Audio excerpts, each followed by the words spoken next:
ನನ್ನ ಅಕ್ಕನ ಮಗಳು, ಅವಳಿಗೆ 2 ದೀಕ್ಷೆನೂ ಆಗಿದೆ. ಆದ್ರೆ ಈಗ ಅವಳಿಗೆ ಅದು ನೆನ್ಪಿಲ್ಲ ಅಂತ ಹೇಳ್ತಾಳೆ. ಅಂದ್ರೆ ಅವಳು ಕಾಲೇಜಿಗೆ ಸೇರಿದ್ಮೇಲೆ, ಇಂಜಿನಿಯರಿಂಗ್ ಹೋದ್ಮೇಲೆ ಅದ್ರ ಬಗ್ಗೆ ಅವಳಿಗೆ ಮಾಡ್ಲಿಕ್ಕೆ, ರೇಖಿ ಕಲೀಲಿಕ್ಕೆ ಆಗ್ಲಿಲ್ಲ ಅಂತ ಹೇಳ್ತಾಳೆ. ಅದು ಪುನಃ ಅವಳು ಕಲಿಬಹುದಾ? ಖಂಡಿತ, ಅವ್ರು ಕಲ್ತು ಪ್ರಾಕ್ಟೀಸ್ ಮಾಡ್ತಾ ಬರ್ಬೋದು. ಅವಳಿಗೆ ನೆನ್ಪೋಗಿದೆ ಅಂತ ಹೇಳ್ತಾರೆ. ಆ ಇದ್ರಲ್ಲಿ ದೀಕ್ಷೆ ಕೊಟ್ಟಾಗ ಅದ್ರ ಇದೆಲ್ಲ ಹೇಳಿದ್ದು ಅವಳಿಗೆ ಈಗ ನೆನ್ಪಿಲ್ಲ ಅಂತ ಹೇಳ್ತಾರೆ. ಸೊ ಅವರು ಫಸ್ಟ್ ಲೆವೆಲ್ ಅನ್ನ ಪ್ರಾಕ್ಟೀಸ್ ಮಾಡ್ತಾ ಬರೋದು. ನೆಕ್ಸ್ಟ್ ಲೆವೆಲ್, ಸೆಕೆಂಡ್ ಲೆವೆಲ್ ಇಂದ ಈಗ ಅವ್ರ ಟೀಚರ್ ಇದ್ರು ಅಂತ ಅಂದ್ರೆ ಅವ್ರು ಇನ್ನೊಂದ್ಸಲ ಎಕ್ಸ್ಪ್ಲೈನ್ ಮಾಡ್ಕೊಡ್ತಾರೆ. ಇಲ್ಲ ಅಂತ ಅಂದ್ರೆ ಸೆಕೆಂಡ್ ಲೆವೆಲ್ ಇಂದ ಅವ್ರು ಕಲಿತಾ ಬರ್ಬೋದು. ಫಸ್ಟ್ ಲೆವೆಲ್ ನೆನ್ಪಿಲ್ಲ ಅನ್ನೋಂಥದ್ದು ಏನು ಇರೋದಿಲ್ಲ. ಫಸ್ಟ್ ಲೆವೆಲ್ ತುಂಬಾ ಸಿಂಪಲ್ ಆಗೇ ಇರುತ್ತೆ. ಸೊ ಫಸ್ಟ್ ಲೆವೆಲ್ ಅನ್ನ ಅವರು ಪ್ರಾಕ್ಟೀಸ್ ಮಾಡಿ ಮತ್ತೊಮ್ಮೆ ಸೆಕೆಂಡ್ ಲೆವೆಲ್ ಇಂದ ಸ್ಟಾರ್ಟ್ ಮಾಡ್ಬೋದು. ಇಲ್ಲ ಅವ್ರು ಯಾರ ಹತ್ರ ಕಲ್ತಿದಾರೋ ಆ ಟೀಚರ್ ಇದ್ದಾರೆ ಅಂತ ಅಂದ್ರೆ ಇನ್ನೊಂದ್ಸಲ ಅವ್ರ ಹತ್ರನ ಎಕ್ಸ್ಪ್ಲನೇಷನ್ ಅವ್ರು ತಗೋಬಹುದು. ಬಿಕಾಸ್ ಏನಕ್ಕಂತ ಅಂದ್ರೆ ಟೀಚಿಂಗ್ ಟೆಕ್ನಿಕ್ಸ್ ಇರತ್ತಲ್ಲ, ಅದು ಒಬ್ಬರು ಮತ್ತೆ ಇನ್ನೊಬ್ಬರ ಗುರುಗಳಿಗೆ ತುಂಬಾನೇ ಡಿಫ್ರೆನ್ಸ್ ಇರತ್ತೆ. ಸೊ ಹಂಗಾಗಿ ಇವಾಗ ಅವ್ರು ಬೇರೆಯವ್ರ ಹತ್ರ ಕಲ್ತಿರ್ತಾರೆ, ನಮ್ಮ ಹತ್ರ ಬಂದು ಎಕ್ಸ್ಪ್ಲನೇಷನ್ ನಿಮ್ಮ ಹತ್ರ ತಗೋತೀವಿ ಅಂತ ಹೇಳ್ತಾರೆ. ಬಟ್ ಎಕ್ಸ್ಪ್ಲೈನ್ ಮಾಡಕ್ ಹೋದಾಗ ಅವ್ರೇನೋ ಹೇಳಿರ್ತಾರೆ, ನಾನೇನೋ ಹೇಳಿರ್ತೀನಿ, ಅವ್ರಿಗೆ ಮತ್ತಿನ್ನೊಂದು ಕನ್ಫ್ಯೂಷನ್ಸ್ ಶುರು ಆಗತ್ತೆ. ಆ ಗುರುಗಳು ಈ ರೀತಿ ಹೇಳಿದ್ರು, ನೀವ್ ಈ ರೀತಿ ಹೇಳ್ತಾ ಇದ್ದೀರಾ, ನಾನ್ ಯಾವ್ದನ್ನ ಫಾಲೋ ಮಾಡೋದು, ಅವ್ರಿಗೆ ಅದೇ ಕನ್ಫ್ಯೂಷನ್ಸ್ ಆಗತ್ತೆ. ಸೊ ಹಂಗಾಗಿ ಅವರ ಗುರುಗಳು ಯಾರಿದ್ದಾರೆ ಅವ್ರ ಹತ್ರ ಇನ್ನೊಮ್ಮೆ ಹೋಗಿ ಅವರು ಸೆಕೆಂಡ್ ಲೆವೆಲ್ದು ಎಕ್ಸ್ಪ್ಲನೇಷನ್ ತಗೋಬಹುದು. ಇಲ್ಲ ಅಂತ ಅಂದ್ರೆ ಇನ್ನೊಮ್ಮೆ ಇಲ್ಲಿ ಕಂಟಿನ್ಯೂ ಮಾಡ್ಬೋದು. Okay, thank you madam. ನಾಳೆಯಿಂದ ಸ್ಟಾರ್ಟ್ ಅಲ್ಲ ಮೇಡಮ್? ಎಷ್ಟು ದಿನದವರೆಗೂ ಇರುತ್ತೆ ಮೇಡಮ್ ಕ್ಲಾಸ್? ಅದು 1 ಡೇ ಕ್ಲಾಸ್ ಇದು. ನಾಳೆ ಒಂದೇ ದಿನ ಮೇಡಮ್? ಹೌದು, ರೇಖಿ 1 ಡೇ ಕ್ಲಾಸಸ್ ಇರುತ್ತೆ. ಒಂದು ದಿನದಲ್ಲಿ ನಿಮ್ಗೆ ಕಂಪ್ಲೀಟ್ ಆಗಿ ಗೊತ್ತಾಗುತ್ತೆ ರೇಖಿ ಅಂದ್ರೆ ಏನು, ರೇಖಿ ಯಾವ ರೀತಿ ವರ್ಕ್ ಮಾಡುತ್ತೆ, ಪ್ರಾಕ್ಟೀಸ್ ಯಾವ ರೀತಿ ಮಾಡೋದು ಎಲ್ಲ ನಿಮ್ಗೆ ನಾಳೆ ಗೊತ್ತಾಗತ್ತೆ. ಓಕೆ, ಹೇಳಿ ಮಹೇಶ್ ಅವರೇ. ಮೇಡಮ್ ನಮಸ್ತೆ. ಮೇಡಮ್ ಹಾ ಸರ್, ನಮಸ್ತೆ. ಇಲ್ಲ ಮೇಡಮ್, ನಾನು ಕೇಳ್ಬೇಕಾಗಿದ್ದು ಕ್ವಶನ್ ಅದೇ, ಯಾವಾಗಿರುತ್ತೆ, ಎಷ್ಟು ದಿನ ಇರುತ್ತೆ ಅಂತ ಕೇಳ್ಬೇಕಂತ ಮಾಡಿದ್ದೆ. ಓಕೆ, ನಾಳೆ ಬೆಳಗ್ಗೆ 6 ಗಂಟೆಗೆ ಇರುತ್ತೆ. ಅಂಡ್ ರೇಖಿ ನಿಮ್ಗೆ 6 ಗಂಟೆಯಿಂದ 6 ರಿಂದ 6:30 ಅಟೆಂಡ್ಮೆಂಟ್ ಇರುತ್ತೆ, ದೀಕ್ಷೆ ಇರುತ್ತೆ. ದೀಕ್ಷೆ ಆದ ನಂತರ ನಿಮ್ಗೆ ಕ್ಲಾಸ್ ಮೀನ್ಸ್ ಥಿಯರಿ ಇರುತ್ತೆ. ಥಿಯರಿ ನೀವು ಆ ಟೈಮ್ ಅಲ್ಲೇ ವಾಚ್ ಮಾಡ್ಬೋದು. ಇಲ್ಲ ಅಂತ ಅಂದ್ರೆ ನೀವ್ ಯಾವಾಗ ಫ್ರೀ ಇರ್ತೀರಾ ಆ ಟೈಮಲ್ಲಿ ವಾಚ್ ಮಾಡ್ಬೋದು. ಸೊ ನೀವು ಅರ್ಧ ಗಂಟೆ ಫ್ರೀ ಮಾಡ್ಕೋಬೇಕಾಗತ್ತೆ. ಅಂಡ್ ರೇಖಿ ತುಂಬಾ ಕಷ್ಟನ ಕಲಿಯಕ್ಕೆ ನನ್ ಕೈಲಿ ಆಗತ್ತಾ, ಇಷ್ಟೆಲ್ಲ ರಿಸಲ್ಟ್ಸ್ ಇರುತ್ತೆ ಅಂದ್ರೆ ಏನೋ ಕಷ್ಟ ಇರ್ಬೋದು, ಈ ರೀತಿ ಕ್ವಶನ್ಸ್ ಬರ್ತಿರತ್ತೆ. ರೇಖಿ ತುಂಬಾನೇ ಈಸಿ. ಅಂಡ್ ಇಲ್ಲಿ ನಾವೇನು ಕಲಿಯುವಂತದ್ದು ಏನು ಇರೋದಿಲ್ಲ. ಇದು ಕಂಪ್ಲೀಟ್ಲಿ ಶಕ್ತಿಪಾತ ವಿದ್ಯೆ. ಸೊ ನೀವು ಥಿಯರಿ ಕೂತು ಬೈ ಹಾರ್ಟ್ ಮಾಡ್ಬೇಕು, ಕಲಿಬೇಕು, ಮಂತ್ರಗಳು ಹೇಳ್ಬೇಕು, ಆ ತರದ್ದೇನು ಇರೋದಿಲ್ಲ ರೇಖಿ ಲೆವೆಲ್ 1 ಅಲ್ಲಿ. ರೇಖಿ ಲೆವೆಲ್ 1 ತುಂಬಾನೇ ಸಿಂಪಲ್ ಇರುತ್ತೆ, ಯಾರ್ ಬೇಕಾದ್ರೂ ಕಲಿಬಹುದು.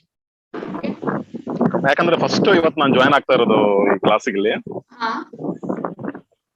ಫಸ್ಟ್ ಇವತ್ತು ನಾನು ಜಾಯ್ನ್ ಆಗ್ತಾ ಇರೋದು. ಬಟ್ ಆಮೇಲೆ ಏನಂದ್ರೆ ನಿಮ್ಗ ಕಾಂಟ್ಯಾಕ್ಟ್ ಮಾಡಿದ್ದೆ ನಾನು ಒಂದ್ಸಲ.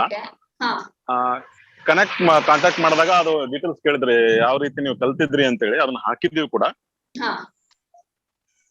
ಅದು ನನಗೆ ಒಂದು ಸಜೆಷನ್ ಕೊಟ್ಟಿದ್ರೆ, ಅದು ಕೂಡ ಚೆನ್ನಾಗಾಯ್ತು. ಸಜೆಷನ್ ಇನ್ನೂ ವರ್ಕ್ ಆಗ್ತಿದೆ. ಗ್ಲಾಸ್ ಆಫ್ ವಾಟರ್ ಅಲ್ಲಿ ವಾಟರ್ ಕುಡೀರಿ ಅಂತ ಹೇಳಿದ್ರು ನಾನು. ಓಕೆ, ಅದು ಕೂಡ ವರ್ಕ್ ಆಗ್ತಾ ಇದೆ.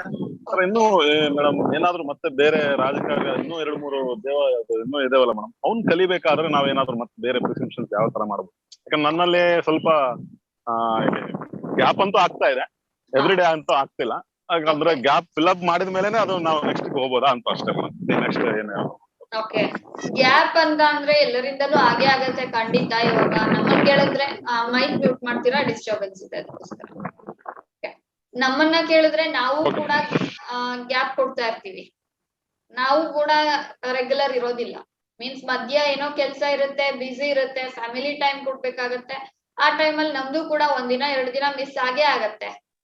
ಬಟ್ ಅದೇ ಒಂದು ಹ್ಯಾಬಿಟ್ ಆಗ್ಬಾರ್ದು ಅಷ್ಟೇ.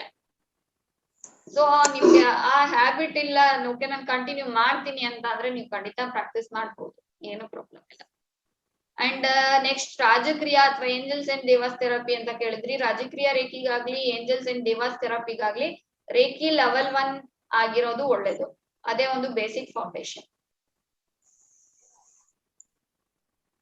ಇಲ್ಲ ಆಗಿದೆ madam. I think 2A level ಏನೋ ಆಗಿದೆ ಅಂತ ಹೇಳ್ದಂಗೆ ಇದ್ರು. ತಾವೇ ಹೇಳಿದ್ರಿ ಮೇಡಮ್ ನಮ್ಗೆ. ಆ ಚಾರ್ಟ್ ಹಾಕಿದ್ದೆ ನಿಮ್ಗೆ.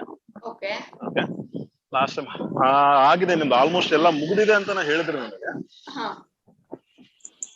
ಅದಕ್ಕೋಸ್ಕರ ನಾವು ಅಂದ್ರೆ ಮುಗ್ದಿರೋದು ಇಂಪಾರ್ಟೆಂಟ್ ಅಲ್ಲ, ನಿಮ್ಗೆ ಎಷ್ಟು ನೀವು ತಿಳ್ಕೊಂಡಿದ್ದೀರಾ ಕಲಿಯೋದು ಇಂಪಾರ್ಟೆಂಟ್ ಆಗುತ್ತೆ. ಹೌದು. ನಮಸ್ತೆ ಮೇಡಮ್. ನಮಸ್ತೆ ಮೇಡಮ್, ಹೇಳಿ. ನಾಳೆ ಅದು ಸೆಕೆಂಡ್ ರೇಖೆ ಇದೆಲ್ಲ, ಅದಕ್ಕೂ ದೀಕ್ಷೆ ಇದೆ ಬೆಳಿಗ್ಗೆ. ಹೌದು, ಲೆವೆಲ್ 2 ಸೇಮ್ ಅದೇ ಟೈಮಲ್ಲಿ ದೀಕ್ಷೆ ಇರುತ್ತೆ. ಸೆಕೆಂಡ್ ಅದು ಯಾವಾಗ? ನಾಳೆನೇ ಇರುತ್ತೆ. ನಾಳೆ 6 to 6:30. Thank you. ಹೇಳಿ ಅರುಣ ಅವ್ರೆ. ನಮಸ್ತೆ ಮ್ಯಾಮ್. ಸ್ವಲ್ಪ ಜೋರಾಗಿ ಮಾತಾಡ್ತೀರಾ? ಕೇಳಿಸ್ತಾ ಇಲ್ಲ. ಓಕೆ. ಹಲೋ, ನಮಸ್ತೆ ಮ್ಯಾಮ್. ನಮಸ್ತೆ, ಹೇಳಿ. ಮ್ಯಾಮ್, ಇಲ್ಲಿ ತುಂಬಾ ಜನ ರೇಖಿ ಕಲ್ತಿರೋರು ಇದ್ದಾರೆ, ಬಟ್ ನನಗೆ ಗೊತ್ತಿಲ್ಲ ರೇಖಿ ಅಂದ್ರೆ ಏನು ಅಂತ. ನೀವು ಇಲ್ಲಿ ಎಲ್ಲ ಡೌಟ್ಸ್ ಕೇಳ್ತಿದ್ದಾರೆ. ಫಸ್ಟ್ ಕ್ಲಾಸಸ್ ಯಾವಾಗ ಸ್ಟಾರ್ಟ್ ಮಾಡ್ತೀರಾ? ಅಂದ್ರೆ ನಾಳೆ ನೀವು ಲಿಂಕ್ ಕಳ್ಸಿದ್ದೀರಾ, first level, second level, fees ಎಲ್ಲ ಹಾಕಿದ್ದೀರಾ. ನಾಳೆ ಕ್ಲಾಸಸ್ ಇದೆಯಲ್ಲ, ಫೀಸ್ ಏನಾದ್ರು ಪೇ ಮಾಡ್ಬೇಕಾ ಅಥವಾ ಫ್ರೀ ಕ್ಲಾಸಸ್ ಏನಾದ್ರು ಇರುತ್ತಾ? ಯಾರಿಗಾದ್ರೂ ಕೇಳಿಸಿದ್ರೆ ಸ್ವಲ್ಪ ಹೇಳ್ತೀರಾ? ನಂಗೆ ತುಂಬಾ ವಾಯ್ಸ್ ಲೋ ಕೇಳಿಸ್ತು. ಅವ್ರು ಏನ್ ಕೇಳಿದ್ರು ಆಕ್ಚುಲಿ ನಂಗೆ ಅರ್ಥ ಆಗ್ಲಿಲ್ಲ. ಏನ್ ಮೇಡಮ್, ನೀವು ಫೀಸ್ ಇದೆಯಾ ಅಂತ ಕೇಳಿದ್ರಾ? Yes sir. ನಾಳೆ 6 to 6. ಮೇಡಮ್, ಅವ್ರು ಕೇಳ್ತಾ ಇರೋದು ನೀವು ಚಾರ್ಟರ್. ಹಲೋ, ಹೇಳಿ. ಅವ್ರು ಕೇಳ್ತಾ ಇರೋದು ನೀವು ಸ್ಟೇಟಸ್ ಹಾಕಿದಲ್ವಾ, ನಾಳೆ ಕ್ಲಾಸಸ್ ಇದೆ ಅದಕ್ಕೆ ಲೆವೆಲ್ 1 ಲೆವೆಲ್ 2 ಅಂತ ಇದೆಯಲ್ಲ, ಅದಕ್ಕೇನ್ ಫೀಸ್ ಮುಂಚೆನೆ ಪೇ ಮಾಡ್ಬೇಕಾ ಇಲ್ಲ ಫೀಸ್ ಫ್ರೀ ಇದೆನಾ ಅಂತ ಕೇಳ್ತಾ ಇದಾರೆ ಅವರು. ಓಕೆ. ಹೌದು, ಫೀಸ್ ಇರತ್ತೆ. ಏನಕ್ಕೆ ಅಂತ ಅಂದ್ರೆ, ಚಿನ್ನಕ್ಕೆ ಏನಕ್ಕ ಬೆಲೆ ಅಂತ ಅಂದ್ರೆ, ಚಿನ್ನಕ್ಕೆ ಅದ್ರ ಒಂದು ತೂಕದ ಬೆಲೆ ಇರೋದಕ್ಕೇನೆ ಅದಕ್ಕೆ ಅದ್ರದೇ ಆದ ಒಂದು ಗೌರವ ಇದೆ. ಇಲ್ಲ ಅಂತ ಅಂದ್ರೆ, ಚಿನ್ನಕ್ಕೆ ಬೆಲೆ ಇರ್ಲಿಲ್ಲ, ಬೆಲೆ ಕಮ್ಮಿ ಅಥವಾ ಫ್ರೀ ಸಿಕ್ತಿತ್ತು ಅಂದ್ರೆ ಯಾರು ಚಿನ್ನ ಅಂತ ಅಷ್ಟು ಇದ್ ಮಾಡ್ತಿರ್ಲಿಲ್ಲ. ಸೊ ಹಂಗೇನೆ ಯಾವ್ದೇ ಒಂದು ವಿದ್ಯೆಗಾದ್ರೂ ಅದಕ್ಕೆ ಅದ್ರದೇ ಆದ ಬೆಲೆ ಕೊಟ್ಟು ನೀವು ತಗೊಂಡ್ರಿ ಅಂತ ಅಂದ್ರೇನೆ ನಿಮ್ಗೆ ಅದ್ರಲ್ಲಿ ಸ್ವಲ್ಪ ಸೀರಿಯಸ್ನೆಸ್ ಬರುತ್ತೆ. ಓಕೆ, ನಾನು ಏನೋ ದುಡ್ಡು ಕೊಟ್ಟಿದ್ದೀನಿ, ಕಲಿಬೇಕು, ನಾನು ಇದನ್ನ ವೇಸ್ಟ್ ಮಾಡ್ಬಾರ್ದು ಅಂತ ಬರುತ್ತೆ. ಇಲ್ಲ ಅಂತ ಅಂದ್ರೆ ಏನೋ ಒಂದ್ ಕೊಟ್ರು, ಏನೋ ಒಂದ್ ಮಾಡ್ದೆ, 2 ದಿನ ಮಾಡಿದೆ, 3 ದಿನ ಮಾಡ್ದೆ, ನೀವೇ ಆ ವಿದ್ಯೆಗೆ ಗೌರವ ಕೊಡಲ್ಲ. ಸೊ ಅದಕ್ಕೋಸ್ಕರ ಫೀಸ್ ಖಂಡಿತ ಇದೆ. ಫಸ್ಟ್ ಲೆವೆಲ್ಗೆ 1,500 ರೂಪಾಯಿ ಇದೆ. ನೆಕ್ಸ್ಟ್ ಲೆವೆಲ್ಸ್ಗೆ ಹೋಗ್ತಾ ನಿಮ್ಗೆ ಗೊತ್ತಾಗತ್ತೆ. Okay, thank you. ಹೀಲಿ ಬಗ್ಗೆ ಒಂದ್ಸಲ ಎಕ್ಸ್ಪ್ಲೈನ್ ಮಾಡ್ತೀವಿ ಸರ್. ಅದು ಏನು ಆಕ್ಚುಲಿ ಕ್ವಶನ್? ಡಿಸ್ಟೆನ್ಸ್ ಹೀಲಿಂಗ್ ಬಗ್ಗೆ ಎಕ್ಸ್ಪ್ಲೈನ್ ಮಾಡಿ. ಓಕೆ. ಏನಂದ್ರೆ ನಾವು ಡಿಸ್ಟೆನ್ಸ್ ಹೀಲಿಂಗ್ ಅಲ್ಲಿ ಹೀಲಿಯಿಂದ ಒಂದು ಡಿವೈಸ್ ನಾವು ಯೂಸ್ ಮಾಡ್ತೀವಿ. ಅದೇನಂದ್ರೆ ಕ್ವಾಂಟಮ್ ಫ್ರೀಕ್ವೆನ್ಸಿ ನಲ್ಲಿ ಹೀಲ್ ಆಗಂತದ್ದು. ಅಂದ್ರೆ ಎಲ್ಲವೂ ಕೂಡ ಎನರ್ಜಿನೇ. ನಾವೇನ್ ನೋಡ್ತಾ ಇದೀವಿ, ನಾವಾಗಿರ್ಬೋದು ಅಥವಾ ಯಾವುದೇ ಒಂದು ವಸ್ತುಗಳಾಗಿರ್ಬೋದು, ಎಲ್ಲವೂ ಕೂಡ ಒಂದು ಎನರ್ಜಿ ಫಾರ್ಮ್ ಅಷ್ಟೇ ಅದು.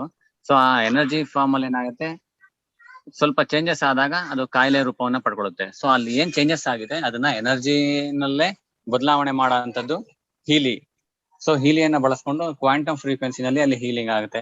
ಎಷ್ಟು ಎನರ್ಜಿ ಬೇಕು ಅದಷ್ಟು ಲೆವೆಲ್ ಅಲ್ಲಿ ಅದು ಕ್ವಾಂಟಮ್ ಅಲ್ಲಿ ಹೀಲಿಂಗ್ ಆಗಂತದ್ದು. ಒಂದ್ ನಿಮಿಷ, ನಾ ಇನ್ನೊಂದು ಮೀಟಿಂಗ್ ಲಿಂಕ್ ಅನ್ನ ಸೆಂಡ್ ಮಾಡ್ತೀನಿ. ಸಾರಿ, ಇನ್ನೇನ್ ಫ್ಯೂ ಸೆಕೆಂಡ್ಸ್ ಇದೆ ಅಷ್ಟೇ. 2 minutes.